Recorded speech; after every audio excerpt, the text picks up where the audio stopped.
नमस्कार शेतकरी बंधूंनो, आपल्या सर्वांचं मनपूर्वक स्वागत। आज आपण पाहणार आहोत दिंडोरी कृषी उत्पन्न बाजार समिती उपबाजार वणी येथील बुधवार दिनांक 22 जुलै 2026 रोजीचे ताजे कांदा बाजार भाव। सर्वप्रथम जाणून घेऊया आजची एकूण आवक। आज बाजारात एकूण आवक 139 नग इतकी झाली आहे। आता पाहूया खात कांद्याचे बाजार भाव। आज वणी बाजार समितीत खात कांद्याला किमान भाव 651 रुपये प्रति क्विंटल, सरासरी भाव 1301 रुपये प्रति क्विंटल तसेच कमाल भाव 1701 रुपये प्रति क्विंटल इतका राहिला आहे।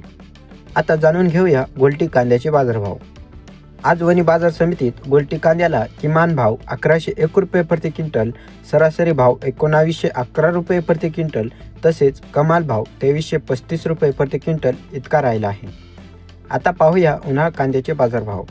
आज वणी बाजार समितीत उन्हाळ कांद्याला किमान भाव 1951 रुपये प्रति क्विंटल, सरासरी भाव 2351 रुपये प्रति क्विंटल तसेच कमाल भाव 2701 रुपये प्रति क्विंटल इतका राहिला आहे। हे होते आजचे दिंडोरी कृषी उत्पन्न बाजार समिती उपबाजार वणी येथील कांदा बाजार भाव। अशाच दररोजच्या अचूक आणि ताज्या बाजार भावाच्या अपडेटसाठी व्हिडिओला लाईक करा, चॅनलला सबस्क्राईब करा आणि ही माहिती इतर शेतकरी बांधवांपर्यंत नक्की शेअर करा। धन्यवाद।